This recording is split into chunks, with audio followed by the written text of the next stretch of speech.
अखिल जगत स्वामी साप सदा शिव मल्हारी मणिमल्ल संहारक ऐश्वर्य प्रदाता शक्तिदाता जय दुरी गणाधीशित आदिरुद्र श्री मातंड भैरवा।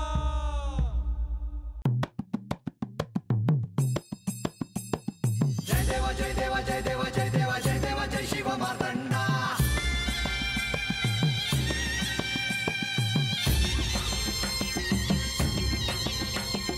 जय देवा जय देवा जय देवा जय देवा जय देवा जय शिव मातंडा। हरिवर्धन मल्हारी तुझी प्रचंडा। अगडतुम नगारा सोन्याची जेजुरी देव गेले जेजुरा निळा घोडा। अगडतुम नगारा सोन्याची जेजुरी देव गेले जेजुरा निळा घोडा। पाऊ में तोडा कमरी कर पटा बिहिर मस्तकी तुरा। खोबऱ्याचा कुटका भंडाऱ्याचा भडका बोल अहंकारा सदानंदाचा येळको सदानंदाचा येळको। जय देवा जय देवा जय देवा जय देवा जय देवा जय शिव मातंडा। जय देवा जय देवा जय देवा जय देवा जय देवा जय शिव मातंडा। हरिवर्धन मल्हारी तुझी प्रचंडा। जय देवा जय देवा जय देवा जय देवा जय देवा जय शिव मातंडा। हरिवर्धन मल्हारी तुझी प्रचंडा।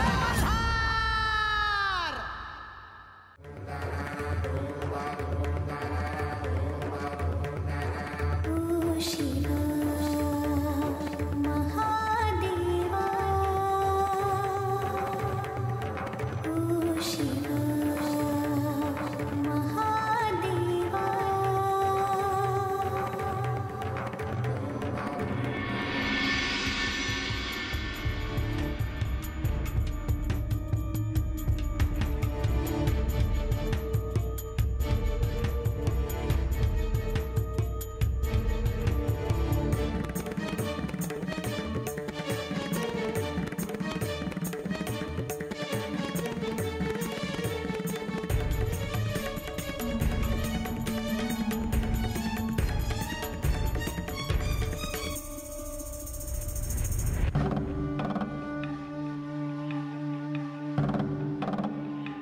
देवी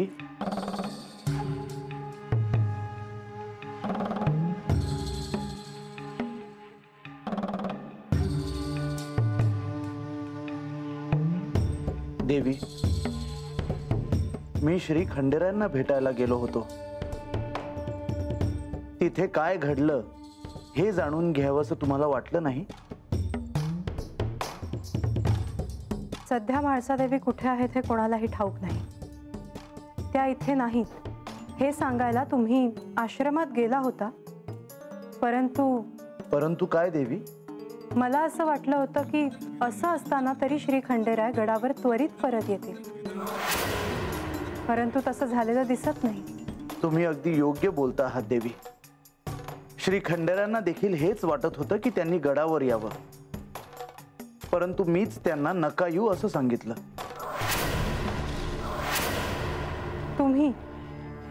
तुम्ही त्यांना असं सांगितलं? हो। आणि असं का? कारण देवी गडावर नाहीत हे अद्याप आपण सोडून कुणालाही ज्ञात नाही। जर श्री खंडेराय गडावर आले आणि ही वार्ता सर्वदूर पसरली तर काय होईल सांगता येत नाही। देवी, ही गोष्ट आपल्यालाही न कळणं हे काही साधं नव्हे आणि हे ध्यानात ठेवणं आवश्यक आहे। आता ह्यातून मार्ग काय? देवी, मी नेवासेला सेवक पाठवले आहेत। श्री म्हाळसादेवी नेवासेला गेल्या आहेत की नाही ही बातमी गुप्तचर आपल्याला लवकरच देतील। अहो, परंतु देवी, हे कोणालाही कळणार नाही। तुम्ही निश्चिंत राहा। तरीही श्री खंडेरायांनी यावं असंच मला वाटत होतं।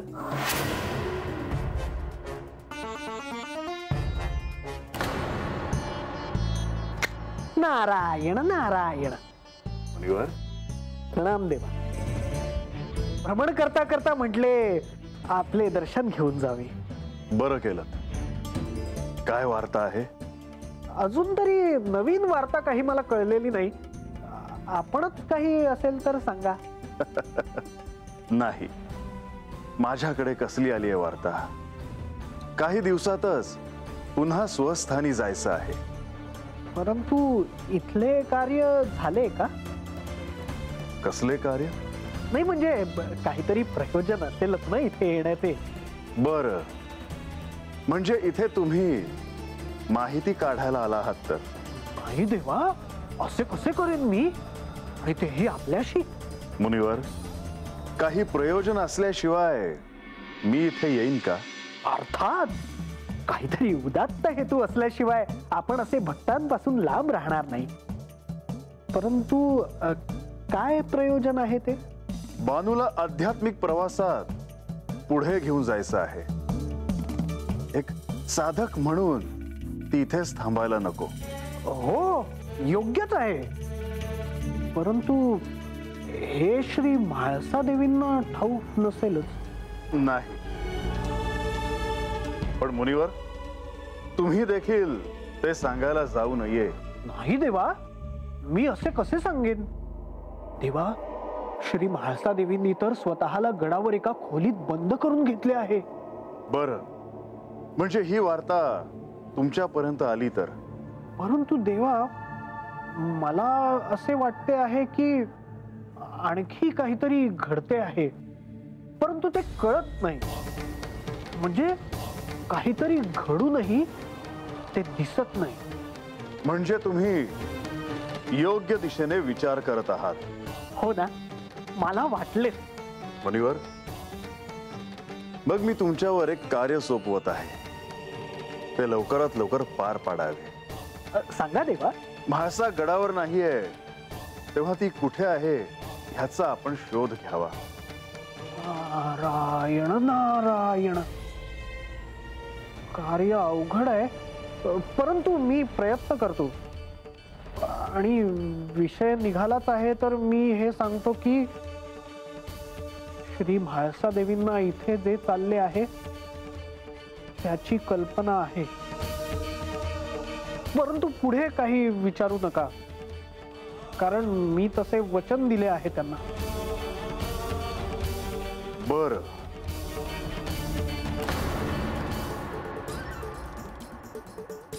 आपलं जेजुरीची सर नाही बघ कशाला.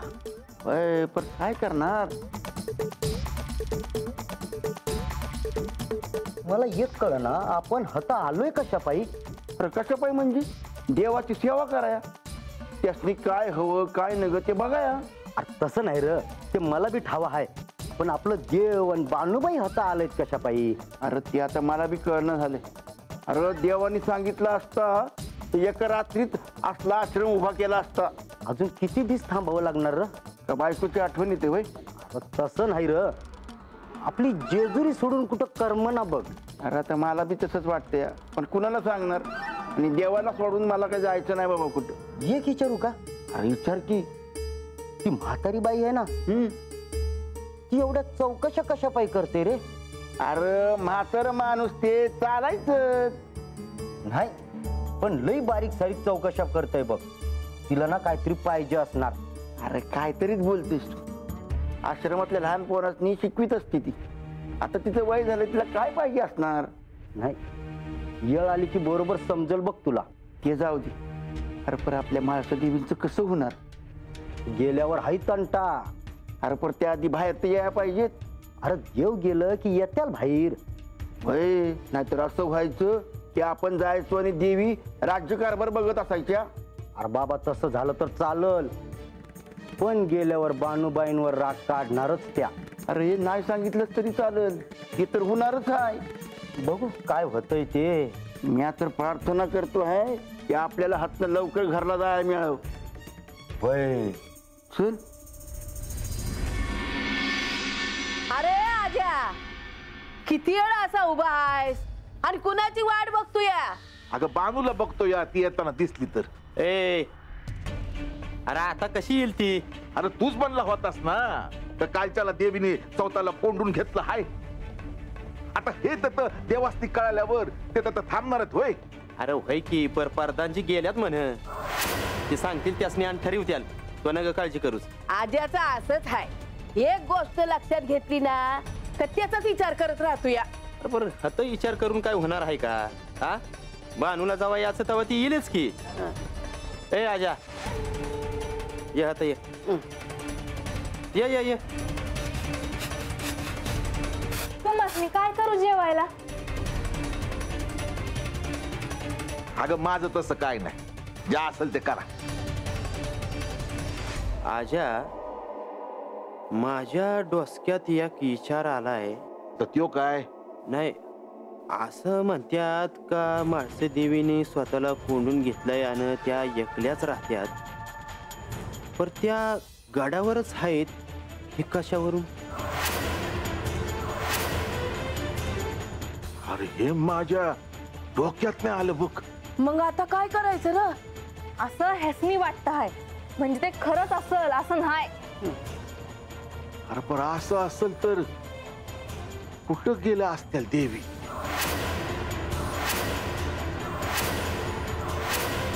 बाहेरला गेले असतील आणि दुसरीकडे कुठे जाणार आहे? बघा बघा आमच्या आईला कसं कळतंय. ए गंगे, तुला सुचलं का असं? पण हे जे काय चाललंय ना ते चांगलं चाललंय नाही बघ. अरे त्यासनी दुखून कसं चालल? लोक काय म्हणत्याल? समजे माया बाजूलाच बोल लावत्यात.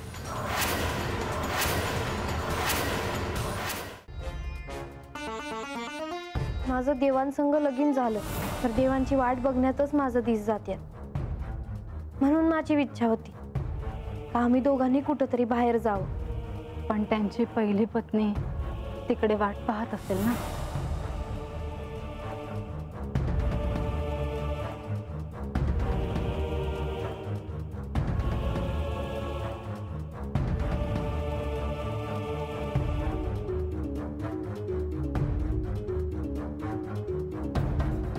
बानू, देवा, तुम्ही कधी आला सर? मला ठावच नाही पडलं बघा, मी आलेच. बानू,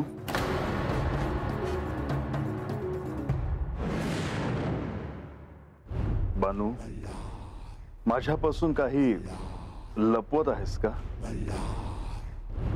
म्या हाय. बानू, तुझ्या मनात काय आहे?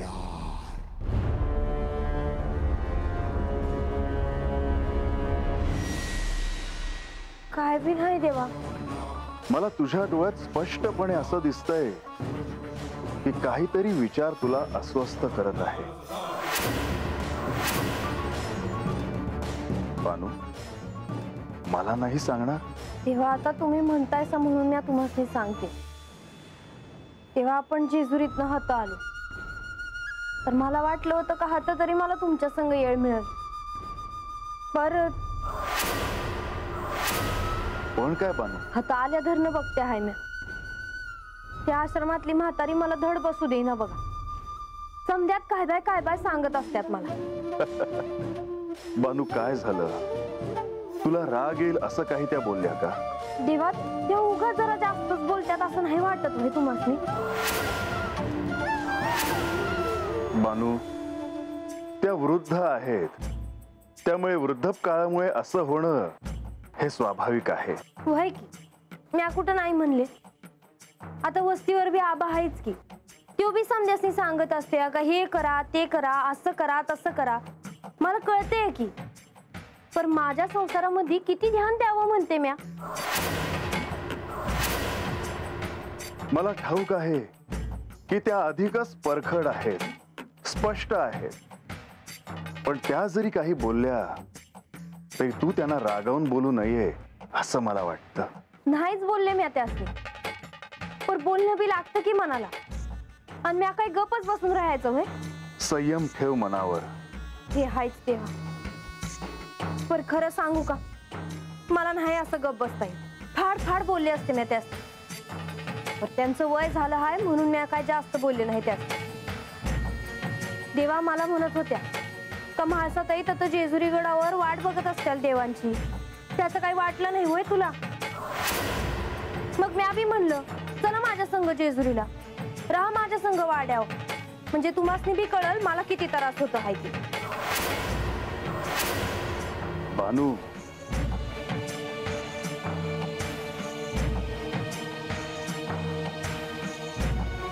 तू त्यांना असं कशाला बोललीस? तेव्हा मी काही चुकीचं नाही केलं बघ, आणि मी आता रागावून तर अजिबात नाही बोलले. त्या माझ्या जे मनात आलं तेवढं नुसतं सांगितलं मी. त्या बानू, शांत हो आधी. माझं दुखणं मलाच था, लोकांनी ते नाही कळायचं. पण एक सांगते देवा, माझ्या पायी माझ्या देवासनी कोणी बोल लावला ना तर मी ऐकून घ्यायची नाही. हा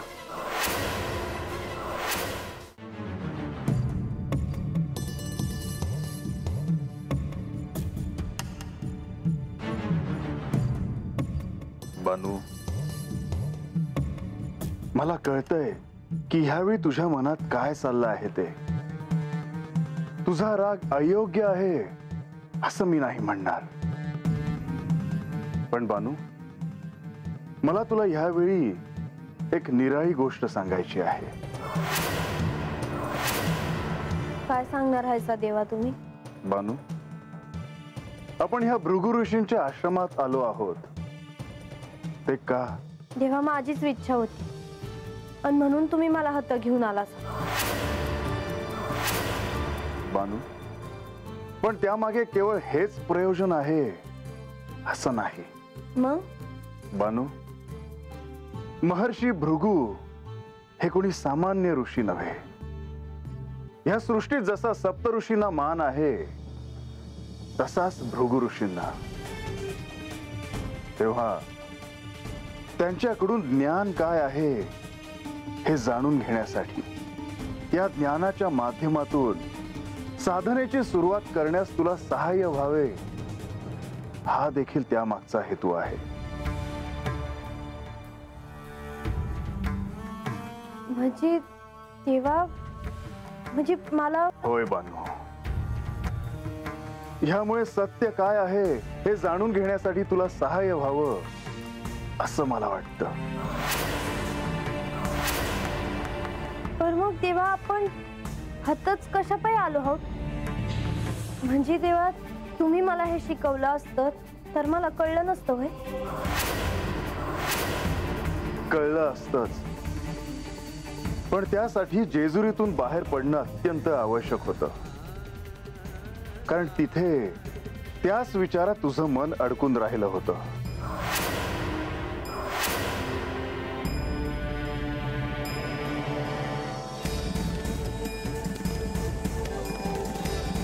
महर्षी भृगूंच्या आश्रमात तुला ते ध्यान करता येईल.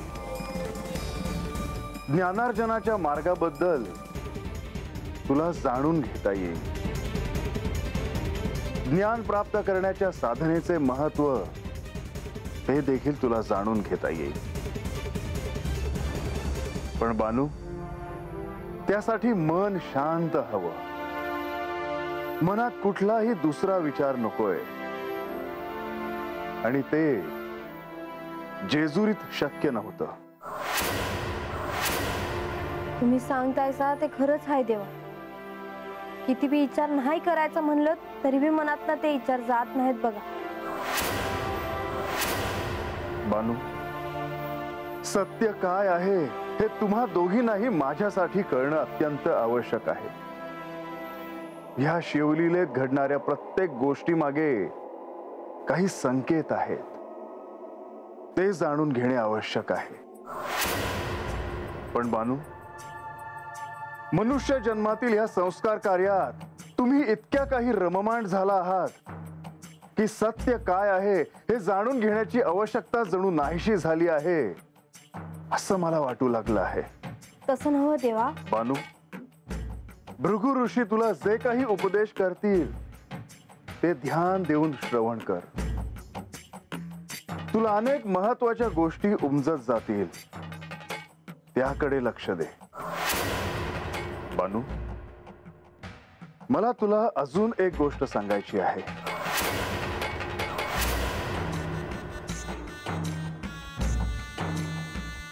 सांगा जी.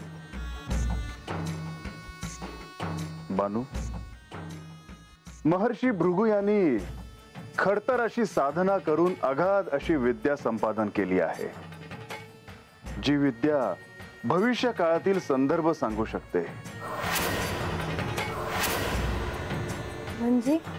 म्हणजे भविष्यात जे काही घडणार आहे त्याचे संकेत तुला कळू शकतात.